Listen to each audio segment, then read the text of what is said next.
Peristiwa ini terjadi pada tanggal 13 Juli 2015 lalu.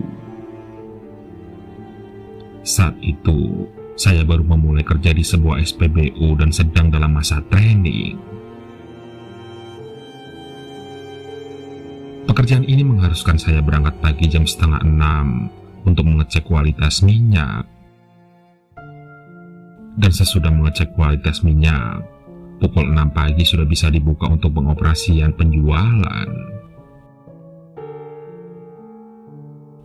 SPBU ini berlokasi di Kabupaten Lampung, dan konon dulunya tempat ini bersengketa. Tapi di sini saya bukan bahas sengketanya, melainkan apa yang saya dapati di awal-awal pekerjaan saya ini.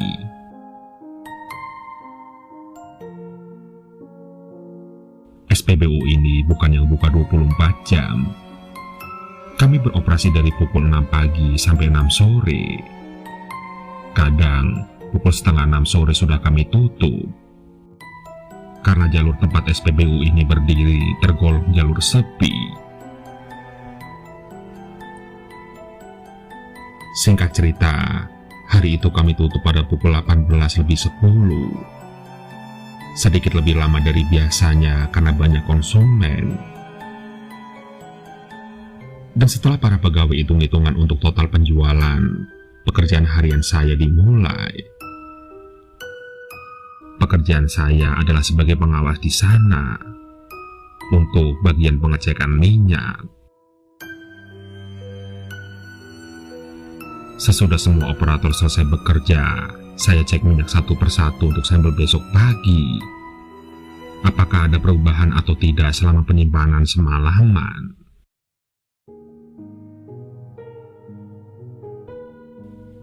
Dan pas saya cek bagian tangki A, saya merasa aman-aman saja. Dan sesudahnya saya pindah ke tangki B. Konon, di tangki B ini dulu bekas kuburan, tapi sekarang sudah dipindah. Sesudah saya ambil sampel dari tangki B, saya pun membawanya ke dalam. Kebetulan kantor kami kaca semua, tapi memakai kaca film yang dari luar gelap tapi dari dalam kelihatan. Pas jalan menuju kantor, saya berjalan agak cepat. Bukan karena takut, tapi karena lokasi kantor admin dan pengawas cukup jauh. Demi efektivitas waktu, saya berjalan cepat. Namun, saat itu saya merasa ada yang mengikuti langkah saya. Saat saya berhenti, langkah itu masih terdengar dengan amat sangat jelas di belakang saya. Saya pun menoleh ke belakang. Tapi kosong. Tidak ada apa-apa. Dan pas saya melihat lagi ke depan, ternyata jarak beberapa meter di depan saya ada anak-anak kisaran umur 4 tahun. Dia duduk di atas kursi saya yang biasa saya gunakan untuk mengecek kualitas minyak dalam posisi menunduk.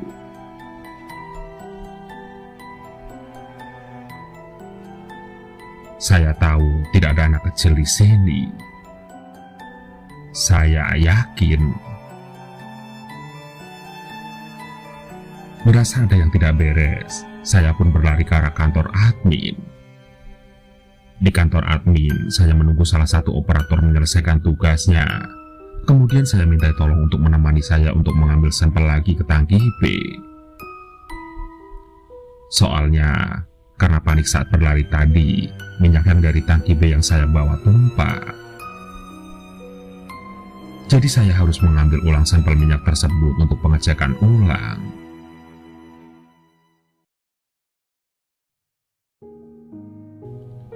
Setelah diambil, saya melakukan pengujian sambil operator saya menemani di dalam. Saat itu sekitar pukul 20:00. Operator saya fokus main HP dan saya fokus kecek minyak. Suasana sunyi karena sibuk dengan kegiatan masing-masing. Hingga Beberapa saat kemudian, dari arah ruangan kecil di bagian ruang pengawas ada suara tangis yang tersedu-sedu. Suaranya sangat jelas, sampai-sampai saya dan operator saling menatap. Saya mencoba untuk tenang, kemudian mengecek arah sumber suara. Dan ketika saya lihat, kembali, tidak ada apa-apa di sana. Saya pun kembali melanjutkan pekerjaan sambil menunggu jaga malam datang untuk operasi.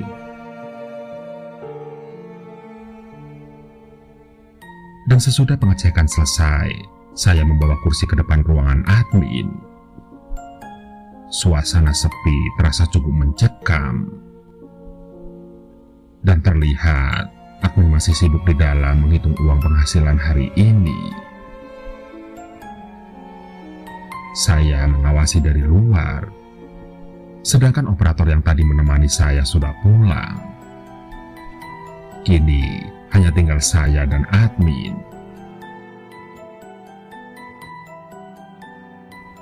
Sembari menunggu, saya ke belakang untuk membuat teh. Pikiran takut atau semacamnya sudah hilang dari pikiran saya. Berjalanlah saya ke dapur, kemudian memanaskan air lewat dispenser.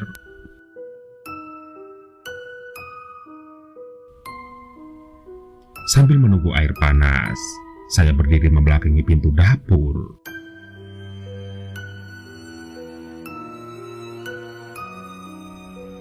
Dan sambil menunggu air panas, saya berdiri membelakangi pintu dapur. Dan pas sedang menuang air, tiba-tiba ada suara langkah kaki seseorang yang lari kencang sekali. Sontak, saya menengok ke kanan dan ke kiri. Tapi, lagi-lagi, tidak ada apa-apa.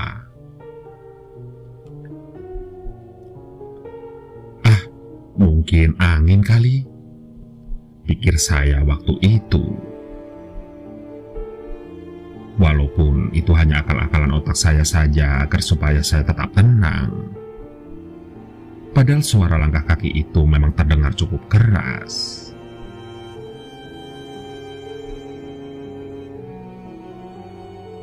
Setelah selesai membuat teh, saya kembali ke depan dan saya harus melewati gudang LPG 12 kg. Di sini, yang kata jaga malam, paling sering muncul penampakan. Karena saya membawa teh panas, saya pun berjalan pelan. Tapi alhamdulillah, di sana saya hanya mendengar suara seperti pasir yang jatuh berdesir di antara LPG itu. Awalnya saya tenang, namun semua berubah ketika pasir-pasir itu tiba-tiba saja dilemparkan ke arah saya dari berbagai arah. Dan kali ini, otomatis saya langsung lari tunggang langgang. Bahkan teh yang saya bawa tumpah-tumpah, namun saya tetap tidak peduli. Saya deg-degan dan tidak bisa berpikir jernih, kemudian langsung masuk ke ruang admin tanpa sempat mengubah ekspresi panik saya. "Kenapa lu, Do? Pucat gitu?" tanya admin. Gak apa-apa. Tapi gila ya. Baru beberapa jam di sini, saya sudah diganggu aja, kata saya masih mencoba mengatur nafas. Ah, udah biasa itu, ujarnya menyepelekan ketakutan saya. Admin saya ini cewek, tapi dia bisa bersikap biasa saja seperti itu, mungkin karena dia sudah lama ada di sini. Singkat cerita, akhirnya bapak yang bertugas jaga malam datang. Dan saya pun menceritakan yang saya alami tadi. Namun, beliau hanya terkekeh dan mengatakan bahwa hal itu sudah biasa baginya.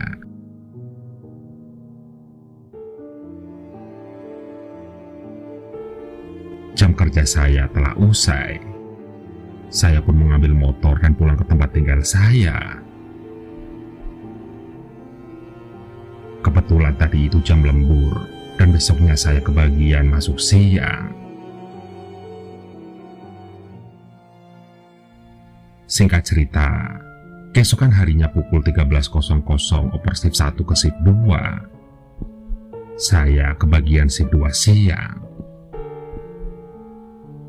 Dan hari itu juga saya dapat info dari manajer saya.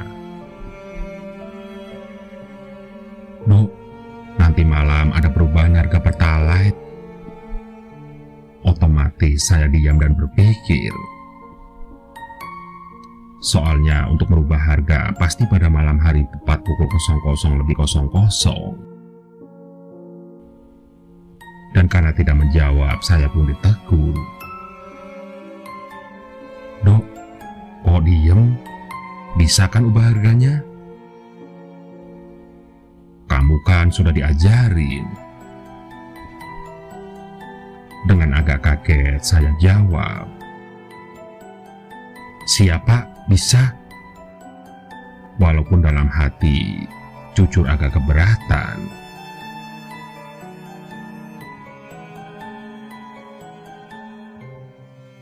Setelah saya tutup shift, saya berkegiatan seperti biasanya. Hingga tiba pukul 19.00, saya masih menunggu petugas jaga malam datang. Setelah adzan Isya, saya selesai melakukan pekerjaan saya. Saya pun duduk-duduk di depan sambil bermain HP. Dan ketika itu adalah malam Jumat. Saat sibuk main HP, tiba-tiba saya mendengar ada yang memanggil. "Shh, shh." Otomatis saya melihat kanan kiri untuk mencari sumber suara. Tapi tidak ada siapa-siapa. Saya pun lanjut memainkan HP saya.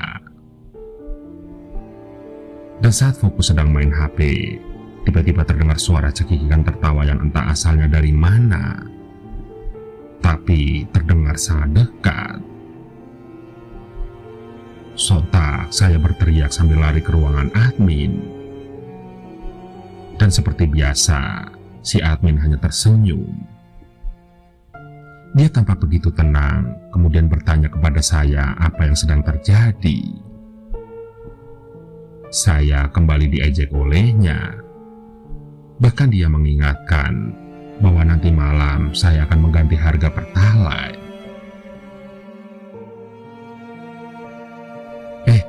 Nanti lu ganti harga kan?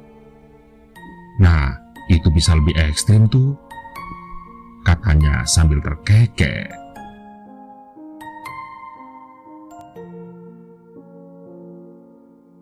Karena sudah tidak ada yang bisa dilakukan, saya pun mencari angin di luar saat petugas jaga malam datang. Saya pun ngobrol-ngobrol dan curhat masalah tadi sama dia. Dia bilang, "Itu mah belum seberapa, Dok. Nanti kamu bakal lihat gimananya." Jujur, saya langsung takut mendengar ucapan itu.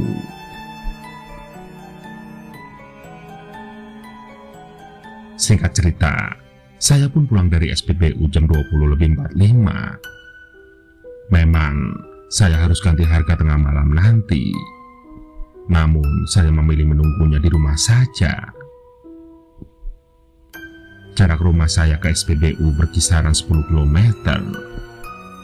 Dan jalan antara rumah dan SPBU itu melewati villa dan kuburan.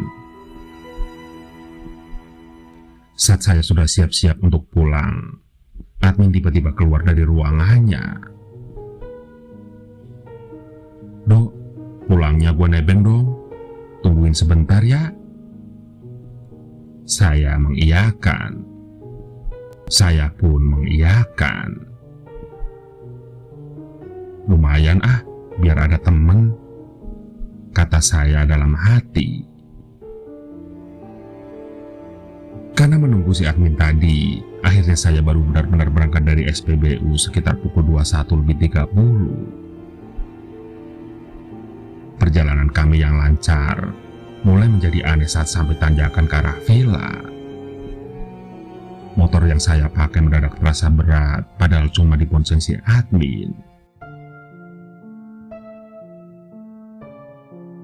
Iseng, saya pun mencoba memutar spion agar bisa melihat posisi duduk si admin. Mungkin dia terlalu ke belakang sehingga menjadi berat. Namun pas saya lihat melalui spion yang diarahkan ke belakang, saat itu saya melihat ada dua orang yang saya bonceng. Yang satu adalah admin, dan yang satu lagi entah siapa, saya tidak tahu.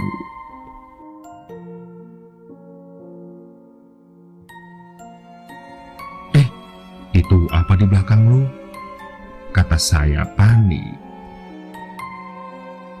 Hah? Apaan? Gak ada apa-apa, kata dia.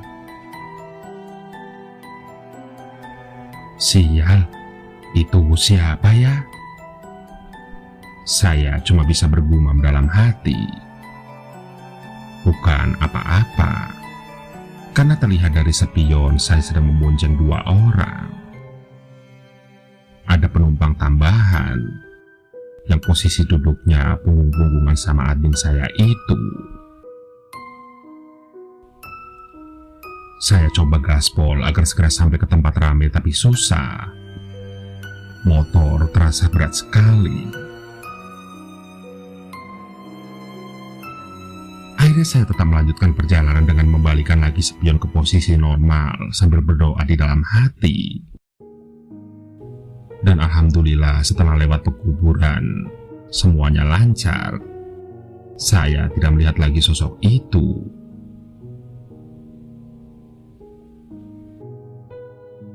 Namun, ada masalah lain. Saya harus melewati jalan itu lagi nanti menjelang tengah malam untuk mengganti harga. Dan saya akan sendirian. Agar tidak terlambat, saya pasang alarm pukul 23:40. Kebetulan malam itu adalah malam minggu. Jadi daripada sendirian, saya pun mengajak adik saya untuk menemani saya ke SPBU. Dan saat alarm berbunyi, saya pun berangkat. Untunglah, perjalanan menuju SPBU itu aman. Di SPBU, tentunya ada bapak yang jaga malam. Saya pun mengajak dia ngobrol hingga tibalah pukul 00:00. Dan saya pun langsung mengganti harga. Kebetulan pompa Pertalite ada di tangki B. Sontak, saya merinding seketika.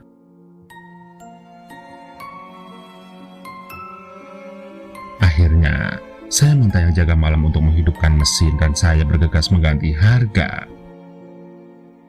Tapi ketika saya sampai di mesin pompa dan merubah harga ditemani adik saya, tiba-tiba ada suara anak kecil menangis. Kami pun terdiam.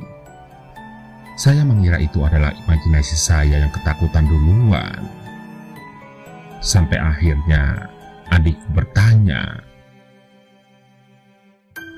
"Bang, dengar nggak?"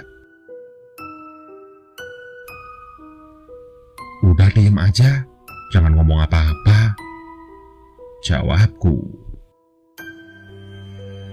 Tapi tiba-tiba ada gerakan di nozzle. Entah bagaimana caranya nozzle itu terjatuh.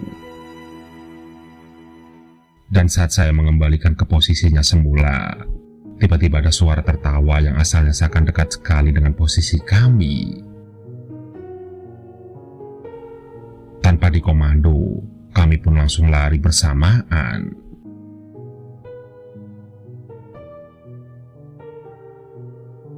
Kami berlari ke arah bapak yang jaga malam. Dan saat melihat kami berlari, beliau bilang, "Jangan lari, sudah biarkan saja."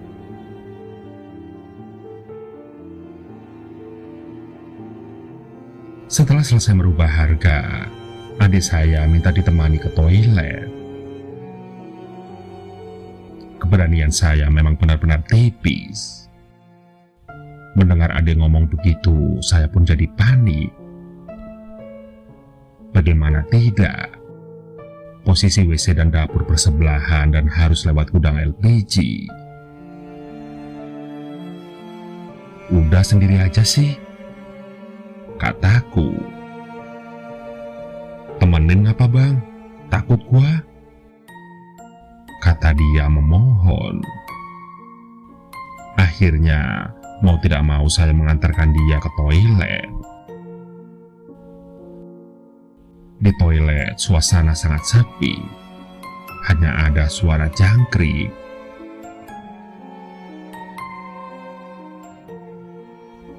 Dan saat menunggu adik saya selesai dari toilet, dari arah dalam WC wanita ada suara keran air yang dibuka. Saya langsung berdoa dan memberanikan diri masuk ke dalam WC wanita untuk mematikan kran. Dan ketika saya mau keluar, pintu toiletnya tertutup sendiri dengan sangat kencang. Saya kaget. Tapi dengan sisa keberanian, saya melihat ke sekeliling dan memang tidak ada apa-apa.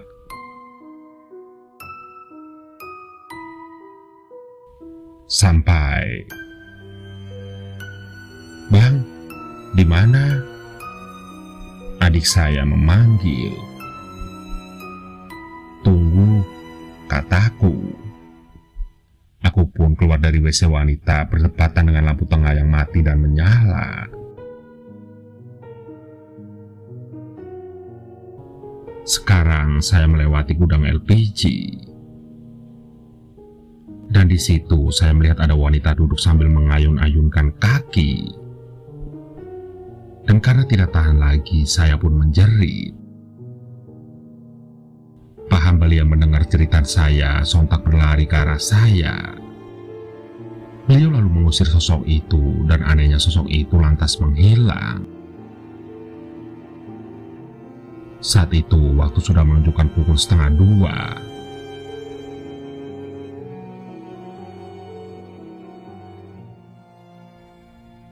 Melihat saya yang panik dan ketakutan, Pak Hambali kemudian memberikan air putih kepada saya. Dan untuk menunggu kondisi saya stabil, kami duduk-duduk di depan.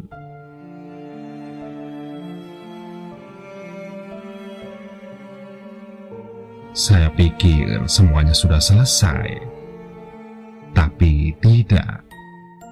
Karena tiba-tiba saya sadar ada orang yang menyapu dari arah pintu masuk. Akhirnya saya pun bertanya, "Itu siapa Pak yang nyapu?" Pak Hambali kemudian melihat ke arah yang saya tunjuk. "Oh, biasa itu, si Siti." "Siti? Siti yang mana Pak?" tanya saya yang merasa nama tersebut asing di telinga saya. "Siti itu yang kuburannya di ujung dekat dengan tangki bes sana," kata Pak Hambali masih dengan santainya. Sontak dada saya seketika sesak mendengarkan jawaban itu. Karena di depan saya di dekat pintu masuk, Siti masih terlihat menyapu dengan sapu lidinya. Sementara di sini saya sudah mengetahui bahwa dia bukanlah manusia.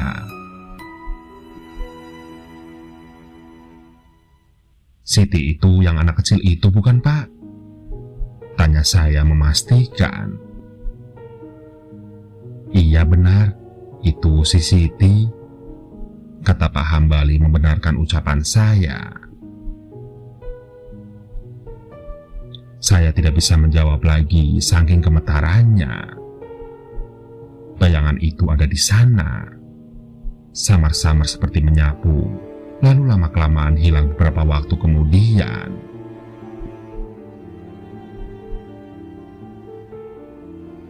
Singkat cerita, karena tugas sudah selesai, saya pun siap-siap pulang dan tidak mau lebih lama lagi di SPBU. Dalam perjalanan pulang, tiba-tiba adik saya berteriak, "Bang, kebut bang!" Saya ikut panik. "Kenapa, Dek?" "Kebut pokoknya, kebut," kata dia sedikit menjerit. Saya akhirnya tancap gas sekencang mungkin menuju rumah. Dan sesampainya di rumah, saya menanyakan apa yang sebenarnya terjadi. Menurut dia, tadi ada pocong yang menampakkan diri di tanjakan villa. Matanya merah dan posisinya pas di tengah-tengah antara dua pohon pisang.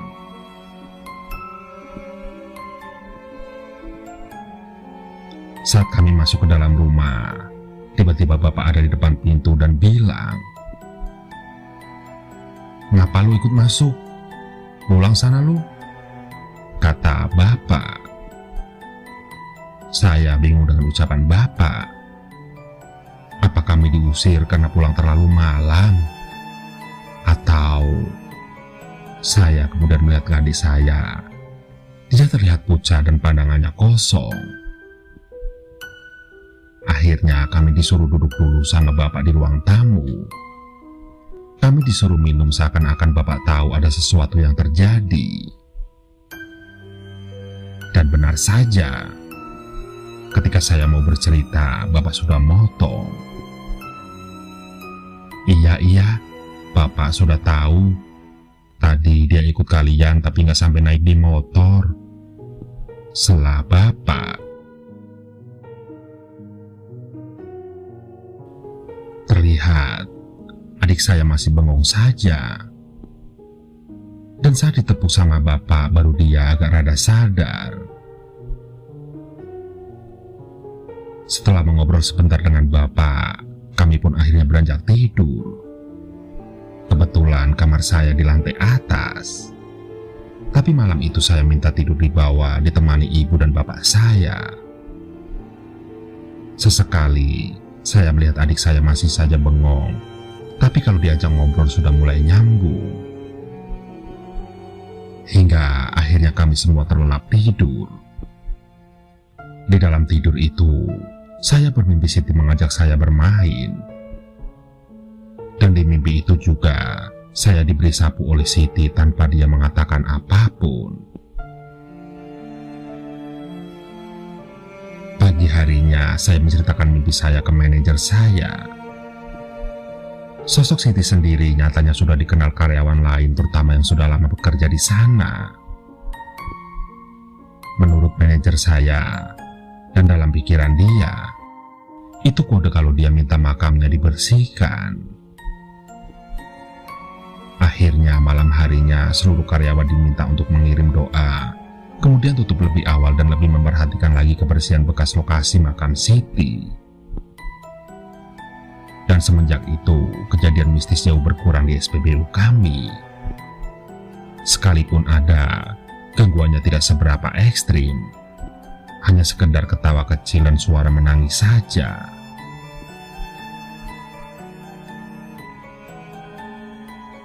Dan kini, setelah bekerja selama beberapa tahun, aku pun sudah merasa mulai terbiasa.